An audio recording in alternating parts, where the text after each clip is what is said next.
Take the bass line out. Uh-huh. Jiggle.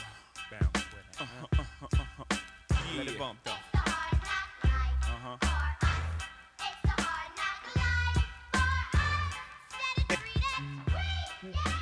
Yo, welcome to the show, Kwknowz, the show where we know sports. I'm sitting next to my co-host, Mr. A.W. Artist Woods. Nice to be here, man. Did you get much sleep last night, or were you up watching that Blackhawks game? I didn't get much sleep at all, man. My dad was up all last night making just ridiculous amounts of noise, man.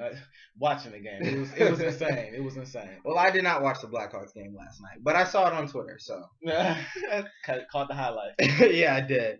But our first topic today, we're talking about the new hiring of Jason Kidd for Brooklyn Nets. Do you think that's a good choice, or do you think they'll regret not hiring Brian Shaw?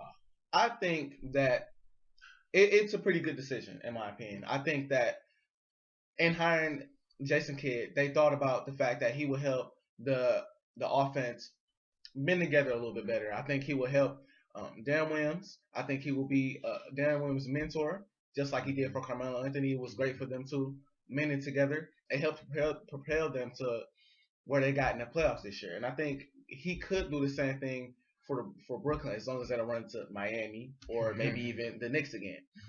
But I think for the most part, it's a pretty good move. Brian Shaw definitely deserves a job in the NBA, though. I think he can be a phenomenal coach.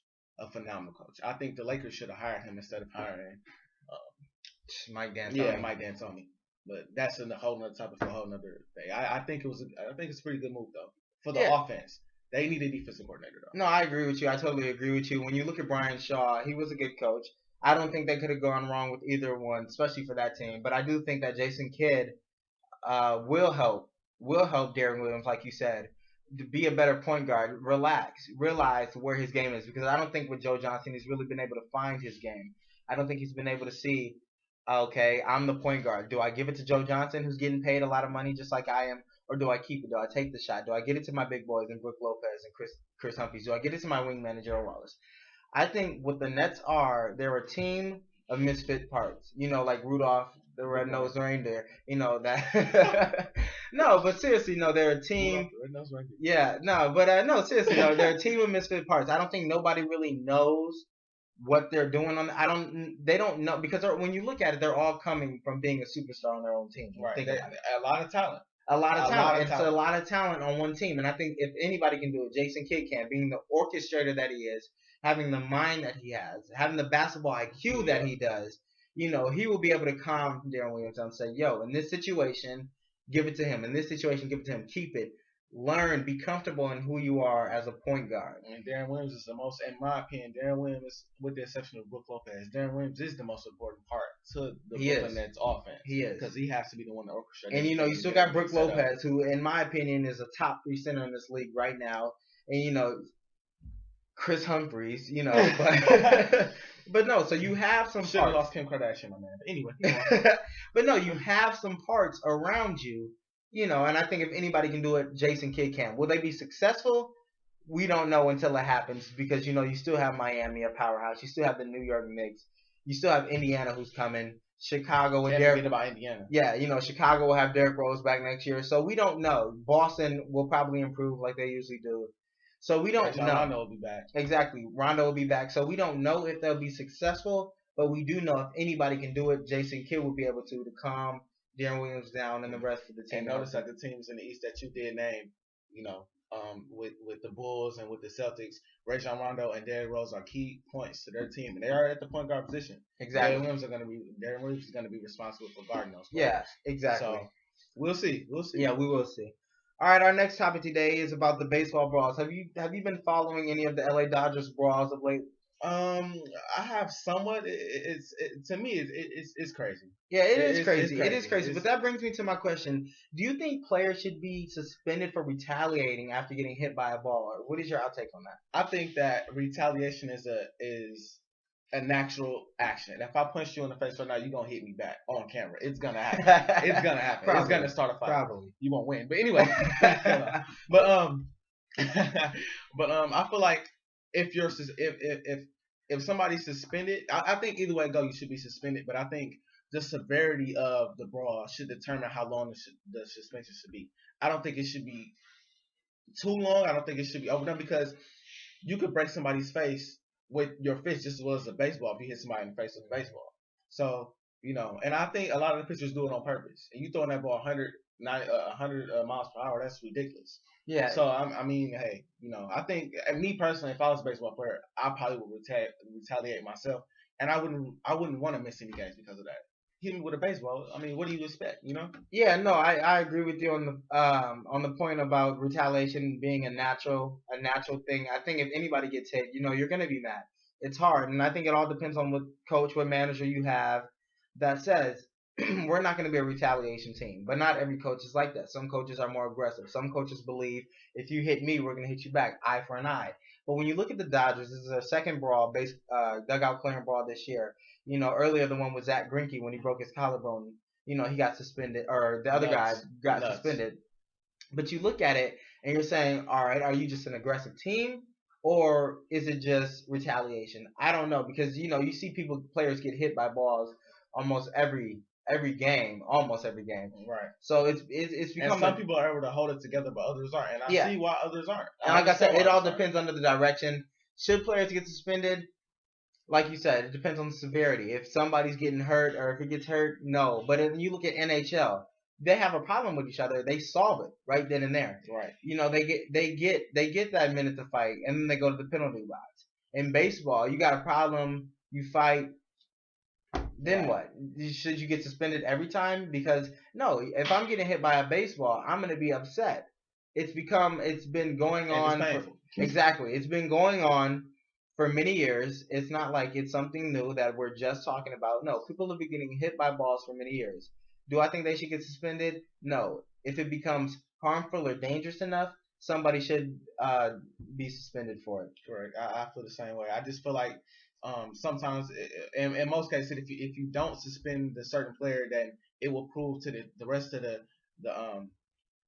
rest of the baseball association that excuse me.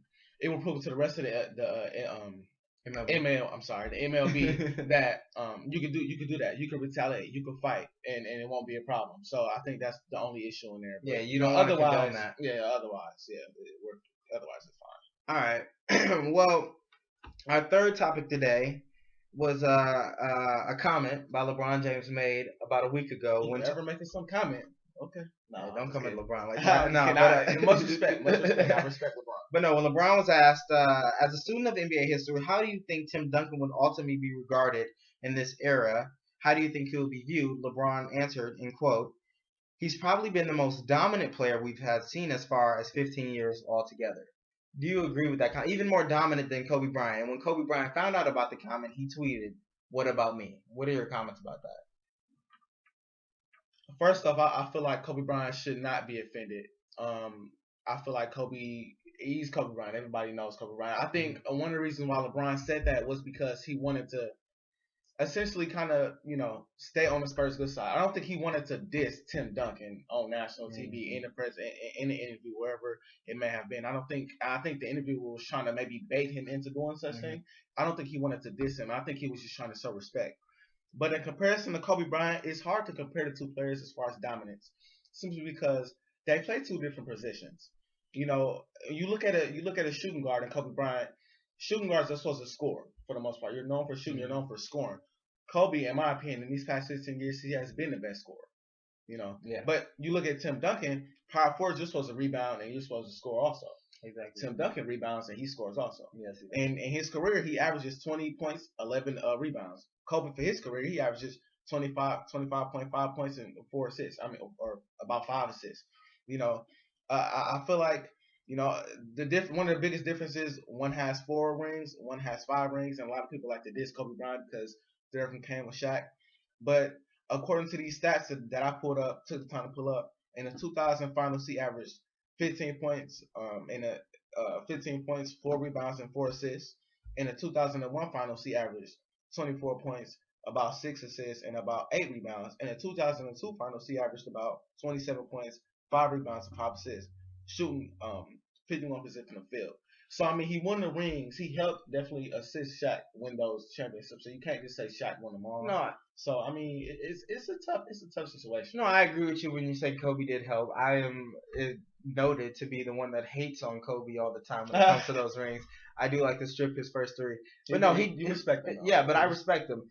The part and when Robert Horry hit that 3 in '02 to send my Kings out, but that's that's another story for a different day. But no, when you look at LeBron's comment, he never said that Tim Duncan was the best player in the last 15. He said the most dominant. Right. And when you look at it, 4 NBA titles, 2-time MVP, 3-time NBA Finals MVPs, 14-time NBA All-Star. You look at that and you say, wow, as a power forward, he averaged a double-double the first 13 seasons of his career. Right. You know, at that position, honestly, Tim Duncan is one of, if not the best power forward we've ever seen in this game, Right. which Kobe is too in his own right. Right. But when you look at dominance, I believe when Shaq was with that LA team, I believe that Shaq was more dominant than Kobe. Right. So, you know, you look at that and you say, well, you take those years away from Kobe as dominant. And then you look at Tim Duncan. Without Tim Duncan, would the Spurs have won? But then I you say go, no. Exactly. But at the same time, you could also do the same thing with Kobe Bryant. I don't think Shaq would have been able to win those rings by himself. Number one, and the second thing I was gonna say, referring to Tim Duncan, like I said, Tim Duncan has been dominating. He's 37, averaging about 17 and 10 rebounds. It's ridiculous. But the years that Shaq left the Lakers, Kobe started to, I say, I kind of see what LeBron is saying from a 15 years plus, because Kobe came into the league and he was coming off the bench. He was the rookie, came fresh out of high school. You know, they wanted to ease him into the starting lineup. They didn't want to just throw him in there with, you know, the lines, because the Lakers were an already proven team already. Yeah. With what was his name? Eddie. I'm not sure. Yeah, let's move on. But anyway, he already had a proven shooting guard. He already had proven scores on the team, and they wanted to ease Kobe in there. But the minute Shaq left, Kobe Bryant, we're talking about a 35 what was it? 30, averaging 35 points. In that very next season, 35 points. Never to average less than 25 points ever again in his career. Yeah. So I mean, he dominated. We're talking about 81 points. Yeah. No, we're talking about 61 and yeah, I know. I think it could go either way. Yeah, I think it's you could look at dominance, LeBron. You could look at dominance in so many different ways. Then there goes the LeBron Kobe argument when you say who was more dominant, who was the better. One averages what is it, 26 points, has all these rebounds, has all these assists in his prime. But Kobe averages so many points. So which one is more dominant? Would you rather have all the points, or would you rather have some points but rebounds and assists? So you can go either way with that. Yeah, no, I understand. Like I said, it's neck and neck. They both were great. But much respect to both. Yeah, exactly. But you mentioned that Kobe came out of high school. Another player that came out of high school, LeBron James. He'll be playing in Game 4 tonight. When he was asked, what do you think? What do you have to do today? He said he has to do whatever it takes. What are your predictions on the game tonight? I think LeBron James will do exactly what he said. Mm-hmm. I criticized LeBron a lot yesterday because he did not show up. He did not perform. I expect big things from LeBron this game, because I think he wants to be mentioned as one of the greatest players to ever play the game of basketball. And in order to do that, he cannot go 1 of 4 in the NBA Finals. Yeah, I think today he's gonna give you at least 30, 10, and 10. That's my prediction. And if he doesn't, the series is over with. Yeah, no, I agree with you. You know, I think the Heat are gonna pull this game out. I say 90 to 80. 90 to 80. Depending on the Tony Parker plays. We don't know about that just yet. I agree with you. I look at LeBron to come out and score about 10 in the first quarter, then facilitate more in the second quarter, get about 3. Then I look at him to facilitate in the third quarter, but also score. And then I look at them to just break away in the fourth. I look at them to have a big game. You know, last year against Boston when they were down 3-2, he dropped 45. After it's one of the greatest games I've ever seen. Exactly. And then last year, you want to talk about dominance? Wow. down 2-1 last year against Indiana, he dropped 40, 18, and 9. And then last year down 1-0 to Oklahoma City, he dropped 32. So I look for him to bounce back. We don't know how Tony Parker's going to be. According to Greg Popovich, he is going to play, or is going to attempt to play, but we don't know. You never know. You never know.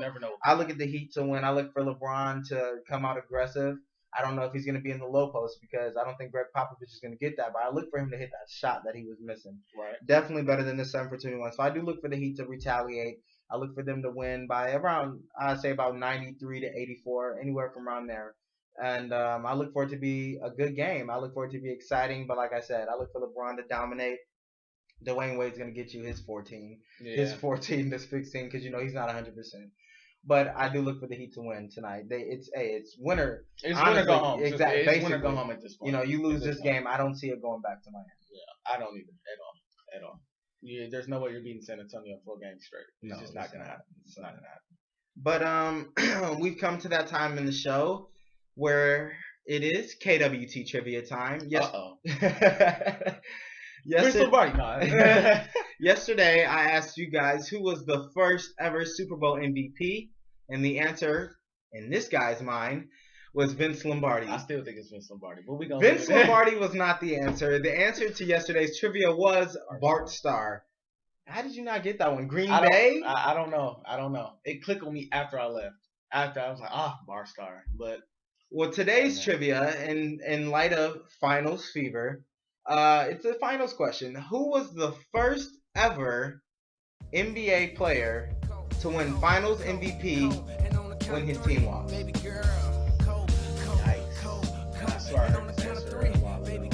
But you don't know. So we'll see you guys tomorrow. Thank you for joining the show. KW knows. We'll see you guys tomorrow. Have a nice day. I'm sorry, man.